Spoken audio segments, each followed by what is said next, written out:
Hi అండి. టమాటా రసాన్ని ఒకసారి ఈ విధంగా ట్రై చేసి చూడండి. చాలా తక్కువ టైంలో టేస్టీగా ఒకసారి చాలా బాగుంటుంది. ఈ విధంగా ట్రై చేసి చూడండి. ఒక 5 టమాటాలను తీసుకొని నీట్గా కడిగేసి ఈ విధంగా కట్ చేసుకొని ఒక డేక్షాలో కొన్ని నీళ్ళు పోసుకొని టమాటాలు, చింతపండు, చిన్న అల్లం ముక్క వేసుకొని ఈ విధంగా ఉడికించుకోవాలి.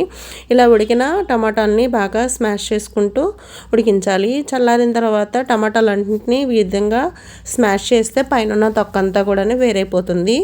ఈ పైన తొక్కనంతటిని కూడాను తీసేసుకోవాలి. టమాటా రసాన్ని తీసి పక్కన పెట్టాలి. దీనికోసం పోపు వేయడం చూద్దాము. స్టవ్ ఆన్ చేసి బాండి పెట్టి అందులో ఆయిల్ వేసుకోవాలి.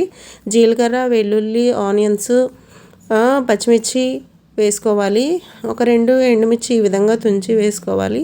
కొద్దిగా కరివేపాకు వేసుకోవాలి. దీనిలోనికి మనం కొద్దిగా కారం వేసుకోవాలి. కారం వేసుకున్న తర్వాత కొద్దిగా పసుపు వేసుకొని మనం ముందుగానే రసం తీసిన టమాటా రసాన్ని వేసుకోవాలి. దీంట్లోనికి ఇలాగా రసం అంతా కూడాను వేసేసుకొని ఫస్ట్ టమాటాల్లోకి ఉప్పు వేసుకున్నాం కాబట్టి తర్వాత రుచికి సరిపడినంత చూసుకొని ఉప్పుని వేసుకోవాలి.